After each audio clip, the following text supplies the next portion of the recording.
मिला टाइम्स में खुशामदीद। मैं हूं शम्स तबरेज़ कासमी।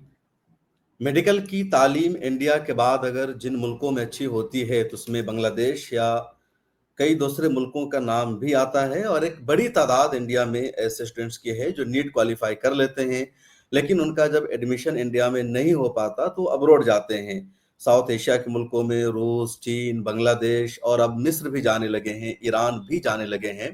तो आज हमारे पास कुछ ऐसे ही स्टूडेंट्स मौजूद हैं जो नीट क्वालिफाई करने के बाद इंडिया में मेडिकल की तालीम हासिल करने के बजाय, इंडिया में एमबीबीएस करने के बजाय वो उज्बेकिस्तान या बांग्लादेश या मिस्र या दूसरे मुल्कों में जो मेडिकल कॉलेज है वहाँ तालीम ले रहे हैं। और वहाँ जाने की वजह अमूमन यही होती है कि इंडिया में जो प्राइवेट कॉलेजेस है उसकी फीस बहुत ज़्यादा होती है, 1 करोड़ के आसपास होती है, और बाहर 30-40 लाख में तकरीबन ये तालीम पूरी हो जाती है। तो जो हमारे साथ स्टूडेंट्स मौजूद है जो वहाँ तालीम हासिल कर रहे हैं, एमबीबीएस कर रहे हैं, उनसे जानते हैं कि उनका क्या फीडबैक है, उनका क्या तज्जिया है, क्या माहौल है, ताकि जो नए स्टूडेंट्स वहाँ जाना चाहते हैं उनको एक रास्ता मिल सके, फीडबैक मिल सके, वो वहाँ जाए ना जाए उसका फैसला कर सके। और तमाम स्टूडेंट्स के साथ हमारे साथ मौजूद हैं जनाब फैज़ अहमद, जो हिंद एमबीबीएस अब्रॉड के डायरेक्टर हैं, और उनका एक बड़ा कंट्रीब्यूशन है तमाम स्टूडेंट्स की रहनुमाई करने में, उनको अब्रॉड का रास्ता बताने में। तो शुरुआत फैज़ अहमद साहब आपसे ही करेंगे कि ज़रा मुझे बताएं कि जो अब्रॉड मेडिकल एजुकेशन है उसकी क्या सिचुएशन है, क्या सूरत हाल है, और कहाँ ज़्यादा बच्चे जाते हैं? देखिए, अभी नीट का आपको पता है कि नीट का जो पेपर अभी जो national NTA national testing agency है, इन्होंने अभी नीट का एग्ज़ाम यहाँ पे कंडक्ट किया था। इस पे 20 लाख प्लस स्टूडेंट्स जो है यहाँ पे नीट में अपीयर हुए थे। और इस साल कंपेयर टू प्रीवियस 10 इयर्स में इतना टफ क्वेश्चन, खास करके फिजिक्स का क्वेश्चन था और कुछ जो केमिस्ट्री भी था, थोड़ा लेंदी था। इससे बच्चे काफ़ी जो है पैनिक हुए हैं और इस साल जो कट ऑफ वो काफ़ी नीचे आएगा। तो इसमें बहुत सारे स्टूडेंट्स हैं जिनके बहुत अच्छी तैयारी करने के बाद भी उनके मार्क्स बहुत अच्छे नहीं आ पा रहे हैं, क्योंकि कुछ स्टूडेंट तो जीनियस होते हैं, कुछ लेबोरियस होते हैं। तो उनके पेरेंट्स भी अगर देखते हैं कि उन्होंने first attempt, to second attempt, third attempt, कई सारे अटेम्प्ट उन्होंने ले लिया ऑलरेडी। तो वैसे स्टूडेंट के लिए आई थिंक इंडिया में ज़्यादा वक़्त लगाना यहाँ पे जो है उनके लिए बेहतर नहीं है। उन्हें चाहिए कि अब्रॉड के लिए एक ऐसी कंट्री का सिलेक्शन करें जिनका जो नेशनल मेडिकल कमीशन है, एनएमसी बेस्ड उनका सिलेबस हो, जो उनका पेशेंट का एक्सपोज़र काफ़ी अच्छा हो, जो उनका ड्यूरेशन हो, जो एनएमसी जैसा चाहती है, फिर 4.5 इयर्स की एमबीबीएस, 1 ईयर की इंटर्नशिप, और वो कंट्री प्रैक्टिस टू लाइसेंस, जैसा कि एनएमसी अपने गज़ट में उन्होंने कुछ ऐसा गज़ट बनाया हुआ है। तो यहाँ पे आप इस प्लेटफ़ॉर्म पे आपने ने जो कई सारी कंट्रीज़ के स्टूडेंट को जोड़ा है, हमने यहाँ पे लाने का यही कोशिश किया है कि हर कंट्रीज़ में जो वहाँ पे जो स्टडी का पैटर्न है और जो वहाँ पे मतलब स्टूडेंट बिल्कुल जो कुछ वो पढ़ते हैं, जो कुछ वो असेंबलिटी देखते हैं एज़ कम्पेयर टू इंडिया, जो ग्राउंड रिपोर्ट है, वो सारे पेरेंट्स को, स्टूडेंट्स को, जो भी इस चैनल पे आके इस वीडियोज़ को देख रहे हैं, इसके ज़रिए से बिल्कुल फैक्ट, ना कि कोई आप गलत बहुत सारे जो है जो कंसल्टेंट हैं या बहुत सारे ऐसे मतलब यूनिवर्सिटी वगैरह जो अपना फेक वीडियोज़ या और फेक जो है इन्फॉर्मेशन फैलाते हैं। तो हमने चाहा कि इस चैनल के थ्रू एक जो बिल्कुल रियल मैसेज जो है बच्चों के ऊपर एक बिल्कुल सही इन्फॉर्मेशन जाए, ताकि पेरेंट्स और ये जो स्टूडेंट्स हैं, एक अच्छी कंट्री का सिलेक्शन करके और एमबीबीएस कंप्लीट करके आगे यहाँ पे लाइसेंस एग्ज़ाम कंप्लीट करके अपना लाइफ जो है, वो यहाँ पे सिक्योर कर सकते हैं। जी, बिल्कुल। बहुत शुक्रिया फैज़ साहब। हमारे पास मोहम्मद आसिफ हैं जो उज़्बेकिस्तान में एमबीबीएस के स्टूडेंट हैं। आसिफ, आपका खैर मक़दम है। मुझे बताइए कि आपने उज़्बेकिस्तान को क्यों चुना? सेंट्रल एशिया का मुल्क है, बिल्कुल अलग तहज़ीब, अलग कल्चर, अलग, तो क्यों आपने चुना इस मुल्क को? जी, बहुत शुक्रिया हम तबरेज़ साहब आपका, आपने मुझे अपने चैनल पर अपनी बात रखने का मौका दिया। My name is Mohammad Asif, I am second year MBBS student Samarkand state medical university. Sir, आपका जो सवाल है कि मैंने समरकंद क्यों चुना? सर, जी। समरकंद मैंने इसलिए चुना है कि समरकंद स्टेट मेडिकल यूनिवर्सिटी जो है सबसे ओल्डेस्ट यूनिवर्सिटी है पूरे सेंट्रल एशिया की, और काफी कम बजट में है। और दूसरा, इंडिया से डिस्टेंस भी काफी कम है, 1700 किलोमीटर है ओनली। इतनी जितना मेरे यहाँ से मुंबई है उतना ही यहाँ समरकंद है। और sir, Samarkand state medical university में इंडियन टीचर्स भी है काफी ज्यादा, जो हमें हेल्प करते हैं। अगर हमें कोई डाउट आता है तो हम उससे हिंदी में भी पूछ सकते हैं। और अदर यूनिवर्सिटी के कंपेयर में सर यहाँ एक सबसे अच्छी चीज ये है कि हमें कोई लाइसेंसिंग एग्जाम यहाँ नहीं देना है। और दूसरी यूनिवर्सिटी में लाइसेंसिंग एग्जाम होता है अदर कंट्रीज में, किर्गिस्तान वगैरह में उनकी अपनी लैंग्वेज में होता है। हमारा एक स्टेट एग्जाम होता है, वो सिर्फ हमारी लैंग्वेज में होता है, इंग्लिश में ही एग्जाम होता है। अदर यूनिवर्सिटी के कंपेयर में सर यहाँ बिल्कुल पे ये बहुत अच्छी चीज है कि हमारी लैंग्वेज में लाइसेंसिंग एग्जाम होता है। और सर यहाँ की पढ़ाई के स्टैंडर्ड का आप इसी बात से अंदाजा लगा सकते हैं कि जो गवर्नमेंट हमें बिना एग्जाम के यहाँ पर रजिस्टर्ड डॉक्टर हमें लाइसेंस दे रही है, तो बिल्कुल। अच्छा ये बताइए आसिफ, का आप इंडिया में कहाँ से हैं? मैं सर डिस्ट्रिक्ट बिजनौर यूपी से हूँ। अच्छा, बिजनौर यूपी से हैं। तो नीट क्वालिफाई कब आपने किया था? सर मैंने 2023 में किया था। आसिफ ये बताइए कि अक्सर ये सुनने में आता है कि जो उज़्बेकिस्तान या कज़ाकिस्तान इस तरह के जितने ममालिक हैं, समरकंद में आप हैं, वहाँ आबादी बहुत कम है, पेशेंट फ्लो बहुत कम होता है, तो जो प्रैक्टिस है वो ओरिजिनल बॉडी पे करने का मौका नहीं मिल पाता है। तो ये एक प्रॉब्लम होगी, कैसे सॉल्व होती है इशू आपका?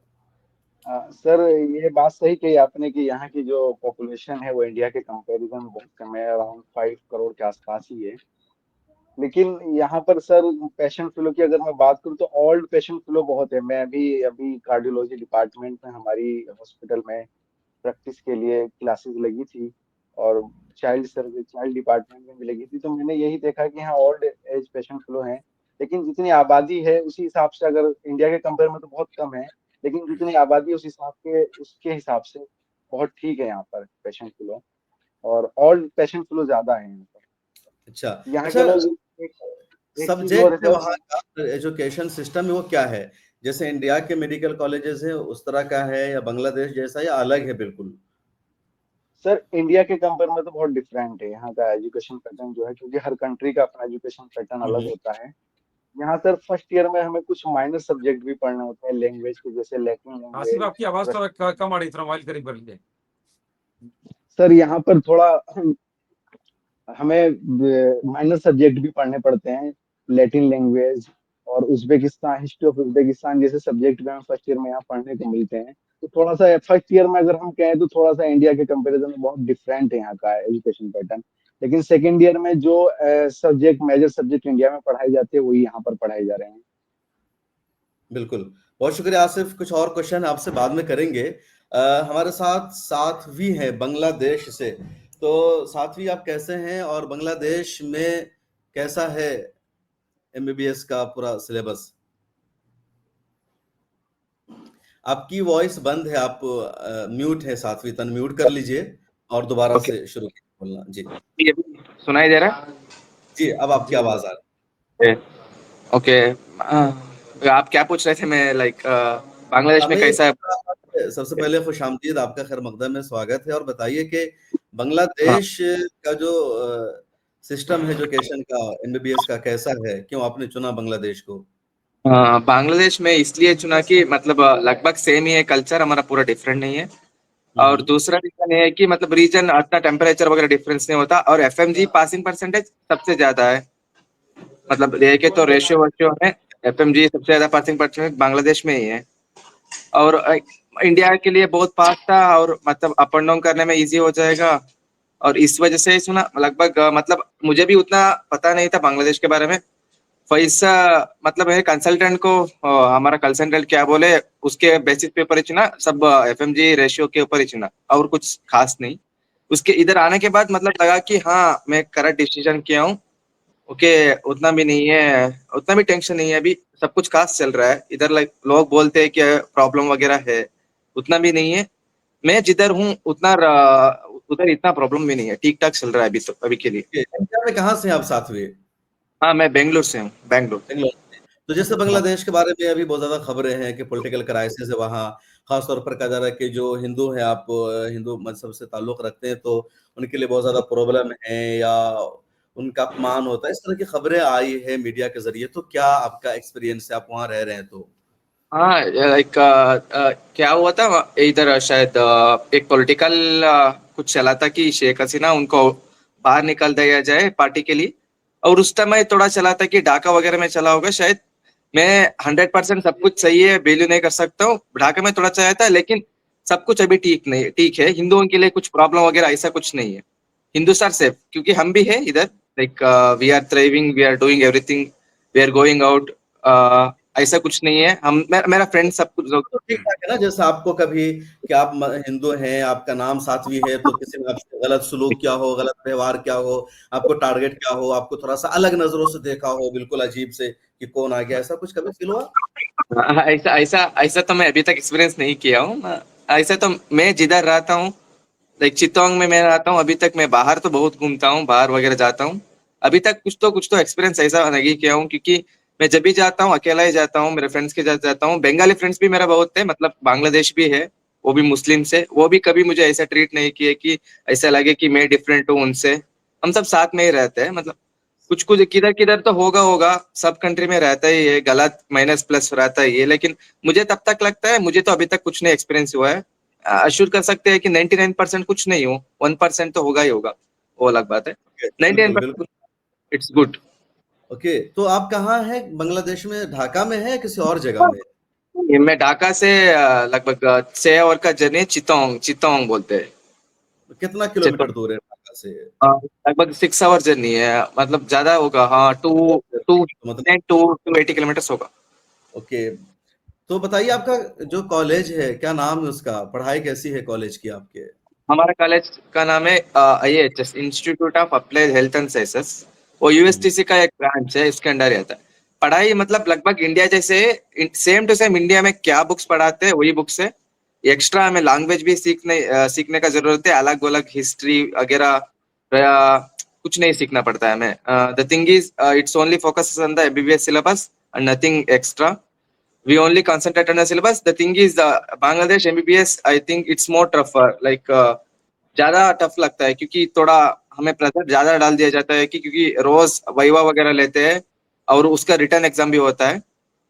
थोड़ा थोड़ा दिन के बाद वो सब कुछ रिटर्न एग्जाम के बाद 1 महीना में एक टेस्ट होता है, और 3 मंथ्स में अब एक सेम होता है, टर्म कहते हैं उसको। मतलब it's too much hectic work schedule, उतना भी फ्री नहीं होता मैं। इधर थोड़ा फ्री कम होता है, लाइक पढ़ाई तो बहुत ज्यादा प्रेशर होता है इधर। हम जिधर घूमने का टाइम नहीं यूनिवर्सिटी, मिल पाता, घूमने का ज्यादा टाइम नहीं मिल पाता वहाँ। घूमने का तो ज्यादा टाइम नहीं है इधर, तो सच है, वो घूमने का टाइम ही नहीं है हमें। हम घर जाते हैं, बस 20 दिन 10 दिन 15 दिन छुट्टी मिलता है। द थिंग इज शेड्यूल तो हेक्टिक है इधर, थोड़ा खाना सा टफ वाला क्या लगे। खाते हैं? फूड में क्या लेते हैं आप? साउथ इंडियन मिल पाता है डोसा इडली, या फिर बंगाली खाना खाते हैं, मछली भात? साउथ इंडियन डोसा मिलता है, लेकिन हमारे कॉलेज में अभी तक के लिए कुकिंग अलाउ किए है।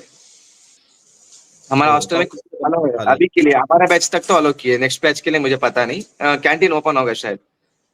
खाना हैं? डोसा वगैरह मिलता है। मैं तो वेजिटेरियन हूँ, हिंदू होने के बाद मैं वेजिटेरियन भी हूँ। खाना मिलता है, the basic things everything you will get here. The thing is, if you know how to cook, it's good, you can cook here easily. खाना तो इजीली बना सकते हैं आप। बाहर में भी मिलता है ठीक ठाक, लगभग सब कुछ तो मिलता है। इंडिया से अलग अलग भी नहीं है, मतलब इंडिया का पार्टी तो इंडिया जैसे ही है, अलग अलग कुछ नहीं है। Bangladesh is pretty good option if you are thinking. तो मतलब आप कह रहे हैं कि आपको वहाँ ज्यादा फील नहीं हो पाता कि आप किसी फॉरेन कंट्री में हैं, हाँ अलग हाँ, कल्चर में हैं, अलग जैसे कल्चर में। आपके मुल्क में ऐसा फील होता होगा? हाँ हाँ, फील ही नहीं कर पाते, क्योंकि बहुत पास में ही तो है, मतलब उतना मुझे क्या लगा कि मुझे पता ही नहीं था, I didn't have anything idea. मतलब आई ब्लाइंडली, मैं सच में बोलूँ तो आई ब्लाइंडली ट्रस्टेड ऑन फाइस सर। कुछ नहीं बोला तो मुझे पता ही नहीं था कॉलेज कैसा है वैसा है, कुछ उनके ऊपर ट्रस्ट करके है, क्योंकि I didn't investigate because I was in very Hari, because मतलब बहुत हरी हरी में एडमिशन हो गया, क्योंकि नीट का रिजल्ट आ चुका था और एडमिशन जल्दी जल्दी हो रहे थे बांग्लादेश में, इसलिए जल्दी जल्दी कर दिया। उस सर के ऊपर भरोसा करके आए। हाँ, कॉलेज तो प्रिटी गुड है कंपेरेटिवली। Okay. बिल्कुल, तो अच्छा आपने अपना एक्सपीरियंस शेयर किया, और भी बातचीत करेंगे। एक दो और क्वेश्चन है, ज़रा-सा ओके। आसिफ से बात करते हैं। आसिफ अरशद कमाल हैं, और सैयद अरशद मेरे ख्याल में इजिप्ट में है, मिस्र में, और मिस्र मिडिल ईस्ट में है, या कह लीजिए एक अफ्रीकी मुल्क है, मुस्लिम कंट्री भी है। तो असद, आपका कैसा एक्सपीरियंस है इजिप्ट का, मिस्र जिसको कहा जाता है? सो हेलो एवरीवन, मैं Syed Arshad Kamal from Ain Shams university first year. मेरा अभी तक सेकंड सेम चल रहा है, तो अभी तक मुझे काफ़ी सही लगा। यहाँ पे काफ़ी एक्सपीरियंस मिल रहा है, बहुत चीज़ें सीखने को मिल रही हैं। As he told that MBBS छोटी डिग्री नहीं है, तो इसके लिए हम लोगों को काफ़ी ज़्यादा मेहनत करनी पड़ती है और वो हर कंट्री में है। एडवांटेजेस भी हैं और डिसएडवांटेजेस भी हैं। सो यहाँ पे हमें मेन एडवांटेज यही लगा कि काफ़ी अच्छी यूनिवर्सिटी है, टॉप रैंकिंग है। First Cairo university, then Ain Shams university is better. So ये कहाँ आई है, कैरो में डिसाइडेड है टू ये या सिकंदरिया में है? ये कायरो में है, कायरो में है। ओके। जी। इंडिया में कहाँ से हैं आप असद कमाल? मैं इंडिया में यूपी से, मुरादाबाद से हूँ। तो आप कैसे पहुंचे मिस्र? किन लोगों ने आपकी रहनुमाई की? मेरी इन्होंने फैज सर की कंसल्टेंसी ने करी और काफ़ी अच्छा इन लोगों ने प्रोसेस करा और मुझे यहाँ पे भेजा। मैंने और सुना काफी महंगा है इजिप्ट में, क्या फीस हो रहा है? आप जरा सा अपना तजुर्बा बताइए। नहीं, महंगा फीस का तो ये है कि पर ईयर $4000 है और बाकी कोई यहाँ पे कोई एक्स्ट्रा एक्स्ट्रा एक्सपेंसेस नहीं है, हिडन एक्सपेंसेस नहीं है। बाकी यहाँ पे लिविंग एक्सपेंसेस भी चीप ही है, रहना खाना सब इजीली अवेलेबल है, टेम्परेचर मॉडरेट है एकदम, तो कोई परेशानी नहीं आती है। बिल्कुल। लाइक इंडिया अच्छा लगता है इधर। इंडिया की तरह अच्छा लगता है। जो वहाँ का जी, मतलब यहाँ पे काफ़ी सब चीज़ें सिस्टम मिलती हैं, है। स्पाइसेस, इंडियन फूड सब। अच्छा, इंडियन फूड सारे मिलते हैं, वहाँ भी लोग स्पाइसी खाते हैं। जी, जो जी, जी, एजुकेशन जी। सिस्टम है वो क्या है? पेशेंट फ्लो का क्या मामला है? इंडिया और बांग्लादेश की तरह है या एक्चुअली मेरा मेरा ये कंट्री चूज़ करने का पहले यही मेन रीज़न था कि ये गवर्नमेंट कॉलेज है यहाँ पे और काफ़ी बड़ा है और यहाँ पे लगभग पर डे 5000 से 7000 तक पेशेंट फ्लो रहता है और काफ़ी बड़े हॉस्पिटल है और भी हॉस्पिटल बनना है। आप लोग चेक कर सकते हैं इसकी वेबसाइट पे कि काफ़ी मतलब अच्छा खासा पेशेंट फ्लो है और ये पब्लिक यूनिवर्सिटी है। तो यहाँ पे एब्सोल्यूट मतलब एक्यूरेट पेशेंट फ्लो मिलता है कि आगे हम लोगों की इंटर्नशिप होगी तो हम लोगों को काफ़ी अच्छा एक्सपीरियंस मिलेगा। बिल्कुल, बहुत शुक्रिया अरशद कमाल वहाँ से सारी इन्फॉर्मेशन शेयर करने के लिए। तो शुक्रिया। फैज़ भाई कुछ आप तज़किरा करेंगे क्या कि इन तीनों मुल्कों के अलावा और कौन-सा बेहतर है? ख़ासतौर पर बांग्लादेश तो ज़्यादातर स्टूडेंट्स जाते हैं, प्रेफ़र करते जी, हैं जी। और इजिप्ट के बारे में भी इनका कहना है कि इंडिया जैसा है, उज़्बेकिस्तान की भी अपनी खूबी है। जी, जी। देखिए, अब जितने भी स्टूडेंट्स हैं, इन्होंने अपने-अपने कंट्रीज़ के बारे में अपना ओपिनियन दिया है। मैं एज़ ए काउंसलर मेरी भी ज़िम्मेदारी है कि मैं उस कंट्रीज़ के बारे में, क्योंकि बच्चे स्टूडेंट्स जो होते हैं, एक यूनिवर्सिटी में जाते हैं, किसी पार्टिकुलर एक कॉलेज में जाते हैं और एमबीबीएस का जो सिलेबस है ऑलरेडी इतना टफ है कि सच पूछिए तो वो निकल के बाहर वो घूम नहीं पाते हैं वो। जैसा अभी सात्विक ने कहा कि यहाँ पर हमें बहुत कम टाइम मिलता है बाहर निकल के घूमने के लिए या एक्स्ट्रा टाइम हमें मतलब पार्टी वगैरह करने के लिए नहीं मिल पाता है। क्योंकि इसलिए मैं एज़ ए काउंसलर मैं चाहूँगा कि थोड़ा-सा शॉर्ट में इन तीनों जी, कंट्रीज़ के बारे में थोड़ा कुछ आपको सारे पेरेंट्स जो स्टूडेंट्स ऑलरेडी जो इस वीडियो को देखेंगे, तो मैं चाह रहा हूँ इन सबके ज़रिए से और अपने ज़रिए से मैं चाहूँगा कि इस चैनल के थ्रू एक अच्छा मैसेज जाए और बिल्कुल फैक्ट मैसेज सब लोगों के थ्रू जाए। सबसे पहले मैं लेके चलता हूँ जैसे इजिप्ट है। तो जी, एमबीबीएस जो इजिप्ट है, उसमें इजिप्ट में जो बच्चे अभी तो कोविड से पहले 2017 यानी 2018 से ये बैच वहाँ जाना शुरू हुआ है ये, यानी मिस्र में। इसमें क्या है कि मिस्र में जो एमबीबीएस है वो 5+ स्टार्टिंग में 5+1 था। जब इंडिया ने 2021 में यहाँ पर प्रैक्टिस टू लाइसेंस मांगा कि हमें जो अपने गजट में उन्होंने 18 नवंबर 2021 में जो नेशनल मेडिकल कमीशन है उन्होंने लिखा कि हमें प्रैक्टिस टू लाइसेंस चाहिए। जो बच्चे इंडिया से जिस अब्रॉड में जिस कंट्री में एमबीबीएस कर रहे हैं जहां पर भी, हमें वो कंट्री चाहिए जो वो कंट्री प्रैक्टिस टू लाइसेंस हमारे स्टूडेंट्स को दे। फिर 2022 से जो इजिप्ट है उन्होंने क्या किया, अब उन्होंने कहा कि हम एमबीबीएस को अपने 5+2 करेंगे, यानी 5 इयर्स की तो एमबीबीएस होगी और 2 इयर्स की इंटर्नशिप होगी। तो 2 ईयर इंटर्नशिप उन्होंने इसलिए कहा कि 2 ईयर इंटर्नशिप करने के बाद एक छोटा सा लाइसेंस का एग्जाम लेंगे वो, फिर वो लाइसेंस बच्चे को प्रैक्टिस टू लाइसेंस देंगे। तो इजिप्ट में एमबीबीएस का जो ड्यूरेशन है वो 5+2 है। दूसरा चीज ये है कि इजिप्ट की जो यूएस असेंबली जो एग्जाम है, जो यूनाइटेड स्टेट जो मेडिकल लाइसेंसिंग एग्जाम जो होता है उसका पासिंग रेशियो जो है इजिप्ट का काफी अच्छा है। इसका मेन रीजन ये है कि इजिप्ट का जो सिलेबस पैटर्न है यूएसएमली बेस्ड है, प्लैब बेस्ड है। जो प्लैब जो है प्लैब 1 प्लैब 2 जो एग्जाम लेती है यहाँ पे यूरोपियन यूनियन लेती है, जो नाटो कंट्रीज है। तो यूके वगैरह में बच्चे जाके फिर वहां पे अगर एग्जाम एक बार क्रैक कर लेते हैं तो इंडिया में आकर उन्हें एफएमजी या नेक्स्ट के एग्जाम देने की कोई जरूरत नहीं है, क्योंकि जो ये लाइसेंस होता है ये वर्ल्ड वाइज होता है ये। अब मैं इजिप्ट के अलावा दूसरी मैं कंट्रीज में चलता हूँ, फिर दूसरे नंबर पे आ गया उज्बेकिस्तान। अभी उज्बेकिस्तान जब से यूक्रेन वार हुआ उससे पहले उज्बेकिस्तान को जो एमबीबीएस था वो इतना ज्यादा बूम नहीं था।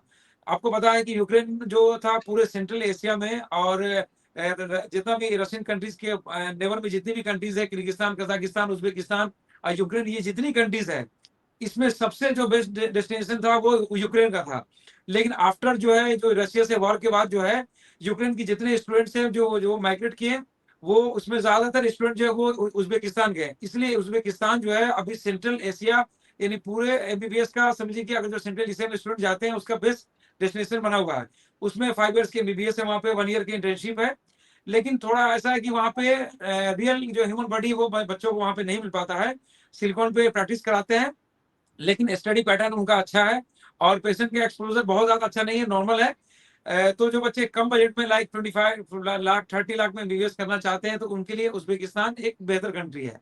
अब मैं तीसरे नंबर पर चलता हूँ जहाँ सात्विक जिन्होंने बांग्लादेश के बारे में बताया कि बांग्लादेश में जो सिमिलरिटीज है वो ज्यादातर जो नेशनल मेडिकल कमीशन का जो सिलेबस है या इंडियन ऑथर की बुक चलती है। मैं उसके रिगार्डिंग बांग्लादेश में कुछ कंसेप्ट है जो पेरेंट्स या स्टूडेंट इस वीडियो को देख रहे हैं मैं समझा आपको बता दूं कि बांग्लादेश का जो एफएमजी पासिंग रेशियो है पूरे वर्ल्ड में टॉप 1 पे है। जो FMG foreign medical graduate license exam होता है यहाँ पे इंडिया में, उस एग्जाम में बांग्लादेश के स्टूडेंट सबसे ज्यादा एग्जाम निकालते हैं। अब इसका मेन रीजन क्या है? इसका मेन रीजन ये है कि बांग्लादेश का जो सिलेबस पैटर्न है बिल्कुल दिल्ली एम्स का जो सिलेबस है बिल्कुल उसके सिमिलर है, जैसा कि सात्विक ने बताया, क्योंकि वो खुद स्टडी कर रहे हैं वहां पे। तो आई थिंक अगर मैं तो मुझे तो इन्फॉर्मेशन है ऑलरेडी, लेकिन स्टूडेंट जो बताते हैं वो काफी अच्छा बताते हैं एज जी, कम्पेयर बिल्कुल। To consider. इसलिए मैंने इस चैनल पे स्टूडेंट को खुद लाया है। दूसरा चीज है कि वहां पे वो कंट्री में पॉपुलेशन काफी अच्छी है, लाइक 17-18 करोड़ वहां की टोटल पॉपुलेशन है। तो एक छोटे मेडिकल कॉलेज में पेशेंट का एक्सपोजर काफी अच्छा है। तीसरा वहां पे है कि जो इंडियन जो ऑथर की बुक यहाँ पे दिल्ली एम्स में या लाइक मौलाना आजाद में यहाँ पे इंडिया में चल रहा है, सेम एज इट इज वही ऑथर की बुक जो है वहां पे जो दिल्ली एम्स में चल रहा है वही बुक जो है बांग्लादेश में चलती है। और बांग्लादेश में जितने भी स्टूडेंट्स है लाइक हिंदू स्टूडेंट्स है या मुस्लिम है वो सेफ है। अगर वो सेफ नहीं होते तो अभी यहाँ पे सात्विक सी भी एज ए हिंदू स्टूडेंट ये अभी कर्नाटक के हैं और ये second year student of MBBS इन बांग्लादेश है। तो ये अभी बताते हैं कि नहीं मेरे साथ कोई टॉर्चर किया गया या मैं परेशान हूँ, मुझे किसी तरह यहाँ पे परेशानियां आई एज ए हिंदू, तो ऐसा कुछ भी नहीं, वो कंट्री सेफ है।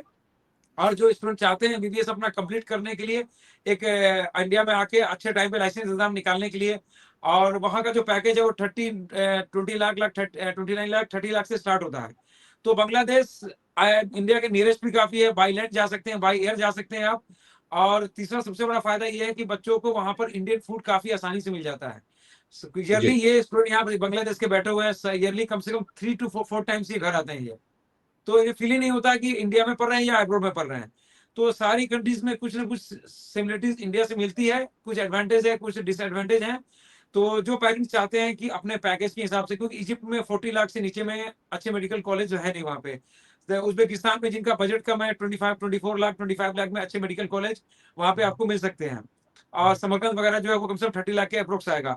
बांग्लादेश में भी जो है कम से कम 30 लाख 35 लाख 40 लाख के अप्रोक्स में जाएगा। लेकिन इंडिया में वो कंट्री अगर आप कॉलेज देखेंगे तो 80 लाख 1 करोड़ में होगा। तो अगर एमबीबीएस आप यहाँ पे अगर आपने काफी टाइम दिया है और मार्क्स आपके अच्छे नहीं आ रहे हैं, आप अच्छे के स्टूडेंट हैं, अगर थोड़े नंबर से आपके रह जा रहे हैं यहाँ पर, क्योंकि इंडिया में नंबर ऑफ सीट्स कम है यहाँ पे। किसी स्टूडेंट्स का अगर 500 प्लस मार्क्स आता है लाइक 550 आता है तो सच पूछिए तो वो स्टूडेंट यहाँ पे गवर्नमेंट मेडिकल कॉलेज में एडमिशन करने के लायक है। लेकिन हमारे पास उतनी सीट्स नहीं है, तो वैसे स्टूडेंट्स जो है वहाँ बाहर में जाते हैं। बांग्लादेश के बहुत सारे स्टूडेंट ऐसे हैं जो उन्होंने एमबीबीएस वहाँ कंप्लीट करके इंडिया में आकर नीट पीजी गवर्नमेंट निकाला, यहाँ पे गवर्नमेंट से पीजी यहाँ पे निकाला है। और स्टाइफन आज उन्हें जो है यहाँ पे स्कॉलरशिप 1-1 लाख की स्कॉलरशिप मिल रही है 3 इयर्स तक। तो वहां पे किसी तरह का कोई फीलिंग नहीं है। लोग अपने जहन में इस चीज को साफ कर लें कि जो कंट्री में डेमोक्रेसी होती है फ्लैक्चुएशन आती है वहां पे, है ना। तो आप जी, जी। पेरेंट्स के लिए एक अच्छी कंट्री जो है आप अपना सिलेक्ट करें और एमबीबीएस करके अपना जो है जो बच्चों का जो ड्रीम है उसको पूरा कर सकते हैं। बिल्कुल। तो बहुत शुक्रिया फैज भाई और अब तमाम लोग आसिफ, साध्वी और सईद अशद कि सब लोगों ने हमें ज्वाइन किया और आप सब लोगों ने अपना एक्सपीरियंस शेयर किया है। और मेडिकल एजुकेशन में इन दोनों काफ़ी दिलचस्पी ले रहे हैं हमारे इंडियन स्टूडेंट्स। और इंडिया में मेडिकल की जो तालीम है काफ़ी महंगी है, MBBS करना आसान नहीं है, और हर साल 24 लाख 25 लाख जो स्टूडेंट्स हैं वो नीट के एग्ज़ाम में अपेयर हो रहे हैं, और उसमें से 11-12 लाख क्वालिफाई भी कर रहे हैं। इस साल भी तकरीबन 24 लाख स्टूडेंट्स ने नीट के एग्ज़ाम में हिस्सा लिया है, हालांकि रिजल्ट अभी उनका नहीं आया है, जल्दी रिजल्ट आने वाला है।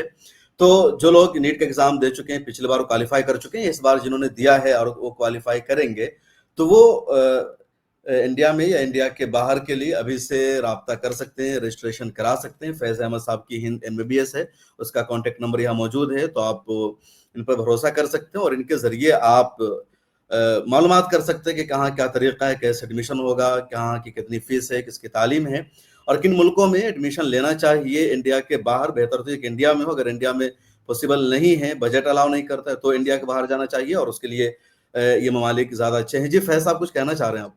मैं जी सम साहब, आपने पहले भी अपने चैनल के जरिए से जी, जी। MBBS अब्रॉड में जो इनका कॉन्सेप्ट था, जैसे बहुत सारे पेरेंट्स को अब MBBS अब्रॉड के बारे में पता ही नहीं है। जब यहाँ पे बच्चे बहुत मेहनत करने के बाद नीट क्वालिफाई नहीं कर पाते हैं, तो उनको अचानक जब MBBS अब्रॉड के बारे में सोचते हैं, तो ज़्यादातर बहुत मैक्सिमम जो पेरेंट्स वगैरह हैं या स्टूडेंट्स हैं, वो स्कैम का शिकार हो जाते हैं। तो आपके चैनल से पहले भी कई सारे जो जिन्होंने वीडियोस को देखा और उनको सही इन्फॉर्मेशन पहुंचा, उन्होंने एक सही कंट्री का सिलेक्शन किया और जो सही इन्फॉर्मेशन पहुंचने के बाद क्या हुआ, वो किसी तरह के स्कैम और फ्रॉड से बचे हैं। जैसे कि जो बहुत सारे जो कंसल्टेंट है, आपसे पहले पैसा ले लेते हैं या ओरिजिनल डॉक्यूमेंट आपसे ले लेते हैं। बिल्कुल भी आपको ऐसा नहीं करना है। कॉलेज की फीस कॉलेज के अकाउंट में ट्रांसफर करना है और अपना ओरिजिनल डॉक्यूमेंट भी बिल्कुल भी उनके हवाले नहीं करना है, क्योंकि ये फील्ड जो MBBS अब्रॉड का है, इसमें बहुत सारे स्कैमर आ चुके हैं। और इस चैनल के जो इन्होंने लाया सम साहब ने, ये सिर्फ इसका जी, मेन मोटिव हमारा ये है सर, कि मैं आपकी बात को कंप्लीट कर देता हूँ। मुझे भरोसा है जी। कि आप किसी भी तालिब इल्म के साथ, किसी भी स्टूडेंट के साथ गलत नहीं करेंगे और आप जी, अच्छे हैं। और भी दूसरे जो लोग हैं कंसल्टेंसी का काम कर रहे हैं, जी, जी। वो भी ठीक, ऐसा नहीं कह सकते कि सारे लोग गलत हैं। नहीं, नहीं, और जी, मैं जी। अपने चैनल पर उन्हीं लोगों को स्पेस देता हूँ जो ठीक-ठाक काम कर रहे हैं, क्योंकि आप पर मुझे ट्रस्ट है, भरोसा है। और अगर आप गलत करेंगे, कोई गलत केस मेरे पास आया, तो मैं दोबारा एक इसी तरह की वीडियो लाऊँगा और मैं ये भी ऐलान करूँगा कि आपने ऐसा-ऐसा किया है। तो मुझे उम्मीद आप पर जी। भरोसा है। हमारा जो प्रोफेशन है, ये मेडिकल प्रोफेशन एक बहुत टाइम टेकिंग प्रोफेशन है। तो हमें अगर नीट में अगर हमारा नंबर नहीं आ पा रहा है या इतना बजट नहीं है कि इंडिया के प्राइवेट मेडिकल कॉलेज में एमबीबीएस कर सकें, तो उन्हें अब्रॉड की तरफ ज़रूर मूव करना चाहिए। जैसा कि फैज़ सर ने भी बताया और ये सात्विक दही भी है और ये अशहद कमाल भी है। तो सबसे बेस्ट कंट्री जो आवाज़ है कम आ इंडिया रही है के आपकी, बाद आवाज़ कम आ रही है। तो इंडिया के बाद सबसे बेस्ट कंट्री जो है सर वो बांग्लादेश, इसमें नो डाउट। लेकिन बांग्लादेश के बाद मैं यही रिकमेंड करूंगा कि अगर आपको लो बजट में एमबीबीएस करना है तो Samarkand state medical university choose करिए। ओके, बिल्कुल, बिल्कुल आसिफ, मैं समझ गया आपकी बात को। आप ये कहना चाह रहे हैं कि जो भी नंबर आपका नीट में आ जाता है, क्वालिफाई हो जाते हैं, तो आपका इंडिया में नहीं हो पाता है, तो आप अब्रॉड में जाइए, ज़्यादा टाइम मत लगाइए कि अगली बार एग्ज़ाम देना, फिर अगली बार बिल्कुल देना बिल्कुल। बार-बार। और रिज़ल्ट अमूमन ये आता है कि जो नंबर एक बार आ जाता है, फिर दोबारा कम ही नंबर अमूमन आता है, बहुत कम का ऐसा होता है, ज़्यादा नंबर आता है। बांग्लादेश बेहतर है इंडिया के बाद, अगर जी, कम जी। बजट है तो समरकंद यूनिवर्सिटी बेहतर है। तो शुक्रिया, जी, एक अच्छा समरकंद सजेशन दिया उन तमाम लोगों के समरकंद लिए यूनियन के लिए भी है। जो नीट का एग्जाम क्वालिफाई कर चुके हैं और MBBS बाहर करना चाह रहे हैं। इस वीडियो को आप सब लोग अपने रिश्तेदारों से, अपने जानने वालों से ज़्यादा से ज़्यादा शेयर भी कीजिए। बहुत शुक्रिया। जी।